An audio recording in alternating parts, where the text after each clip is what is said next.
Hello, Jason. Thanks for being patient. Hey Bert, how are you? Pretty good, man. How's it going? Yeah, it's hard to follow up That the call. last call. Well, I don't know if it would be any harder to follow that guy, but I thought I tried to guide through the gist of it. But what do you get? Where are you playing out of here? Yeah, so this hand's from the bike. 5-5, Okay. the Straddle At the 10, bike. All right. 1K effective, 8-handed, All right. So, bike. You said 1-3 or 5-5? 5-5. All right. So 5-5, 300 to 1,000. Okay. And how deep are you? Straddle 10, Oh, straddle. Nice. yeah. By the way, I played Yeah, for the so flagship podcast. I played 5-5-10 at the Hustler. I won 4,300 one of the nights, and we played 5-5-10-20. It was amazing. Got some really interesting hands to go over. So this is great. So 300 to 1,000 plus mandatory straddle, right?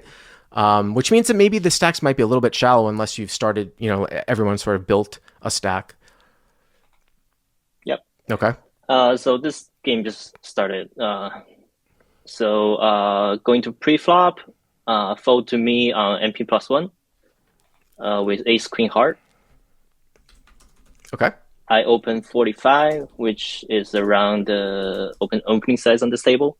So Okay. 4x, 5x. Mm-hmm. And I get a cutoff and a button call, with the button being the main villain. So, but cutoff and button call, and 45 has been And that's a pretty blindfolds. large open just for the steam, even at 5-5-10. But that's what everybody's opening to.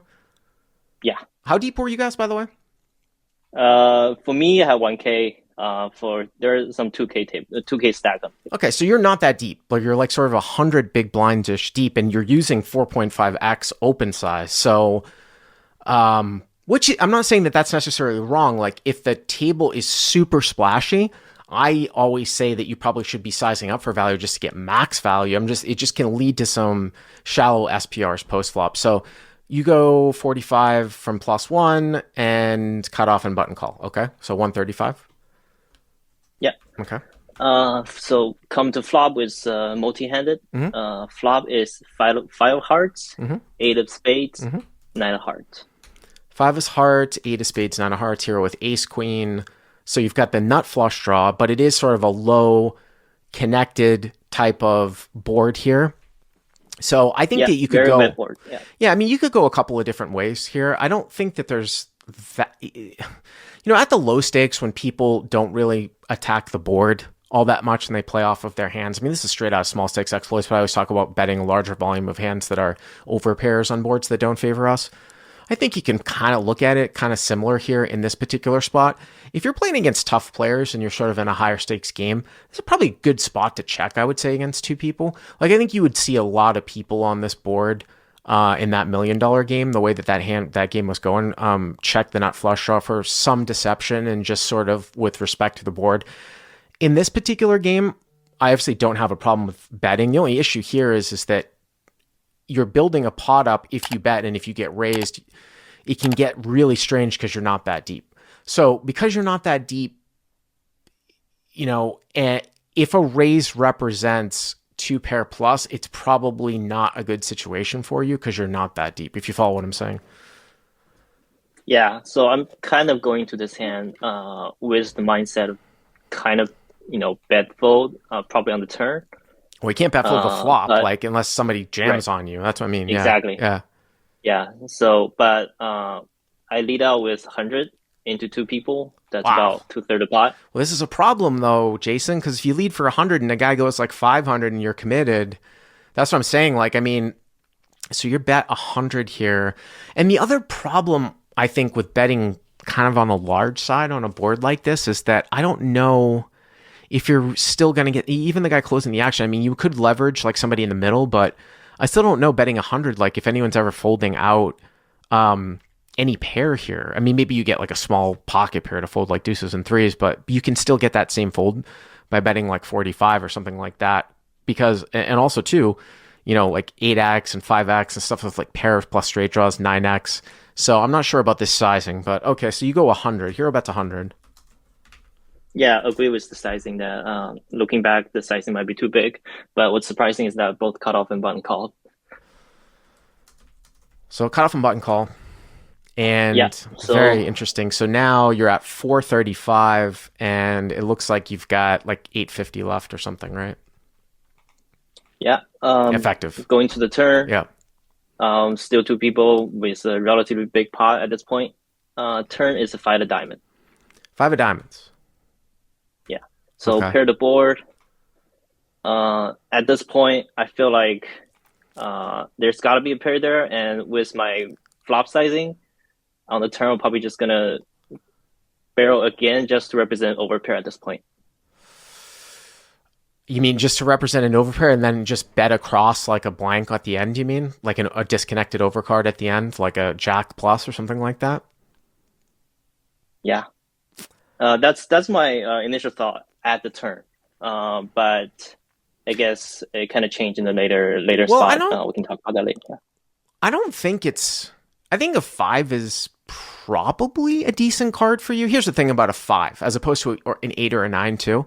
First of all, no one can have 5x of hearts, so you don't have to have like that flush draw trip being worried about that, right? It's a multi-way C bet that you made, so it would be very hard for someone, and with the sizing that you actually took on the flop, it's actually kind of hard for someone to have a five here because like the guy in the middle can't call with ace five or like 5-6, and then the guy over calling shouldn't have those hands either, right? 5-7, 5-6. So I think people look on the surface and they're like, oh, this caller like went huge on the flop. But this actually might be one of the better cards here, to barrel. It might even be better than like a deuce. Why do you think I think it's better than a deuce caller? Why would you think that I think that maybe a five would be better than a deuce here?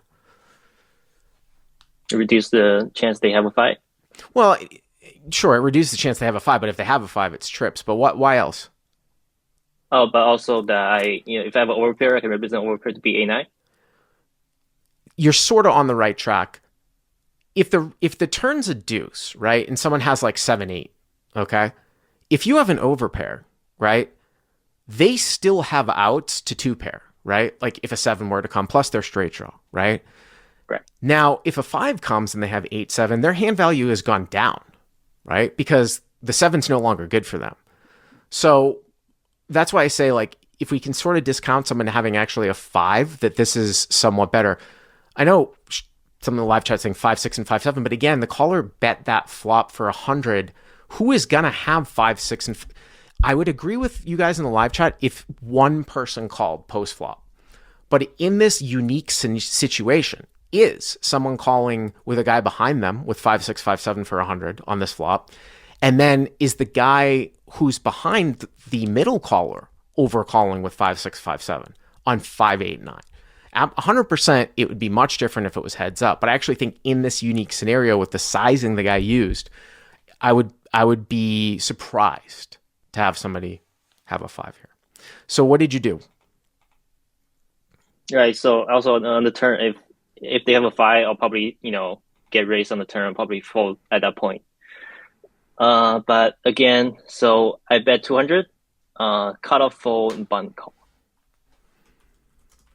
So what I would be thinking about here, if I was going to try to run a two-street bluff here, is my stack size and how much I left. So you bet 200 and then you got one caller.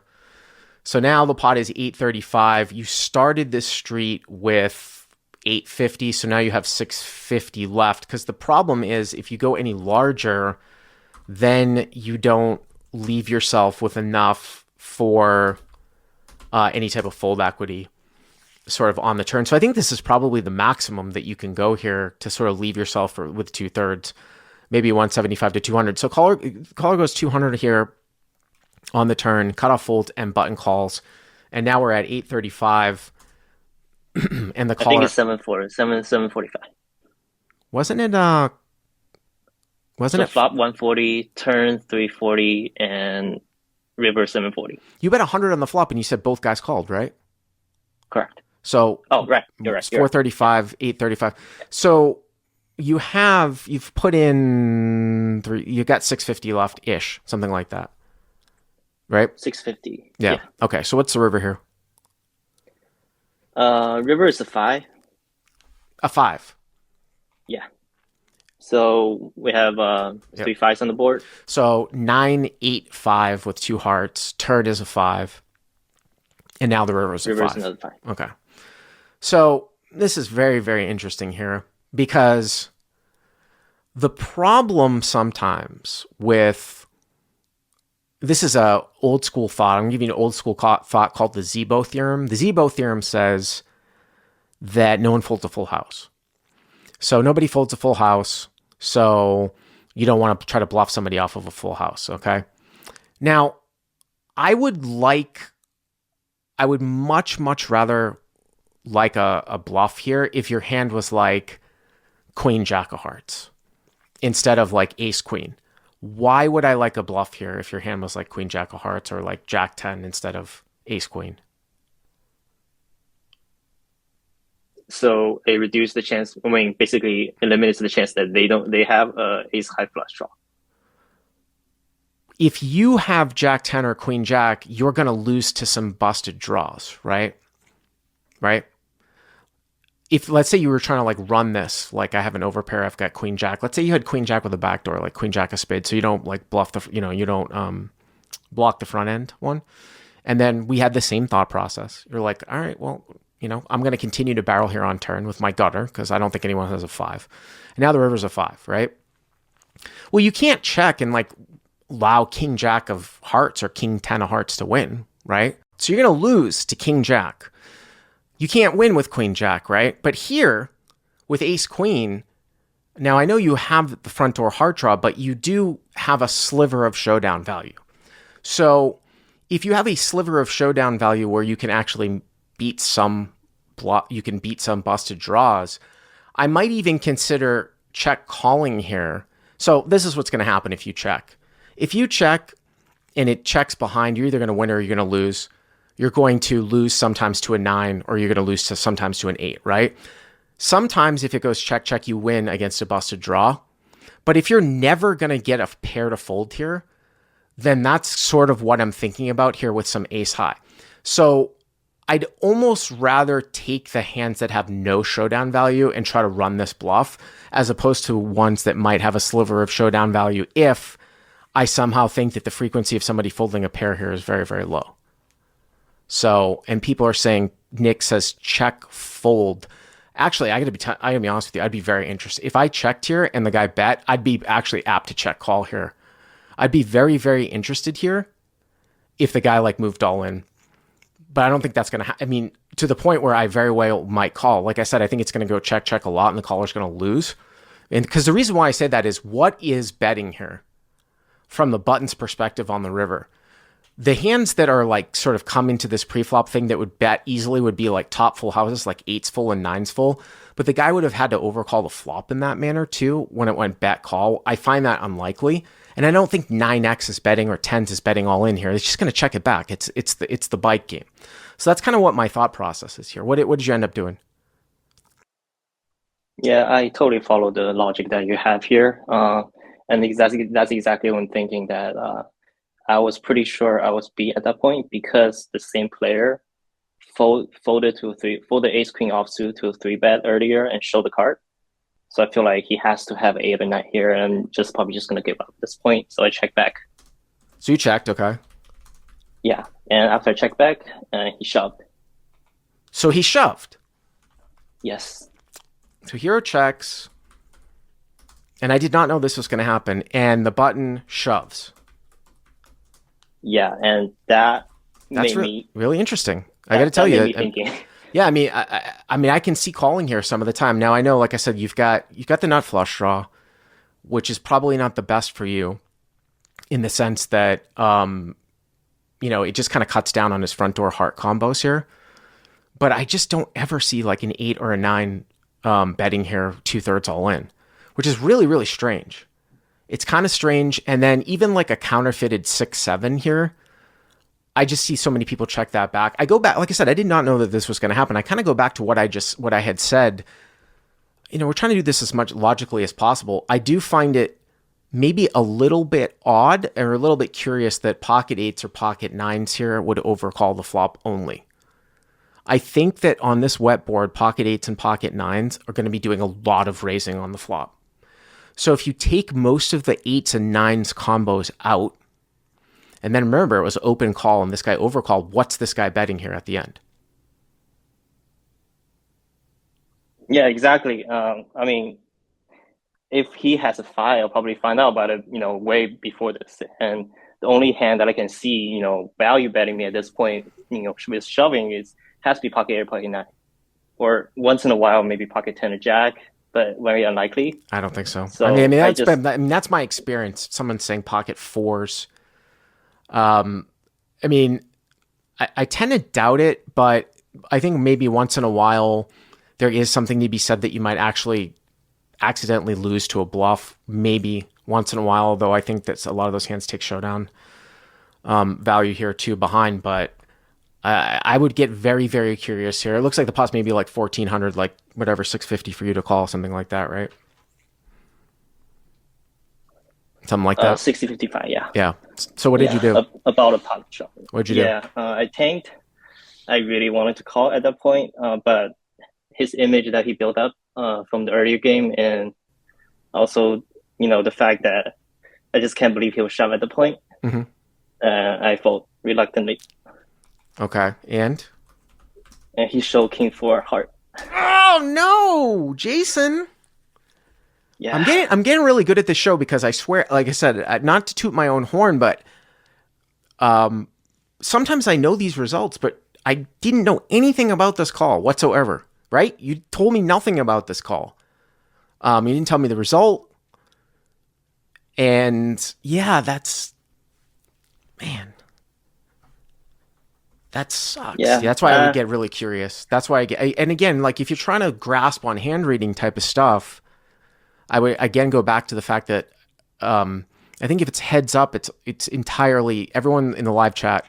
If it's heads up, everything that you're saying is viable in the form of the turn's probably not a good barrel card if it's heads up. Here, I actually don't mind the turn barrel, and then if it's heads up, moving to the river, then I think the opponent could have a fair amount of pocket eights, pocket nines. Here, I just don't see it because it's a flop overcall on this type of texture of a board. So that's why I might have made that call, even though we do block the front door side. But sorry, man. But I appreciate the call. Thank you very much. Thank you, Bart. All right.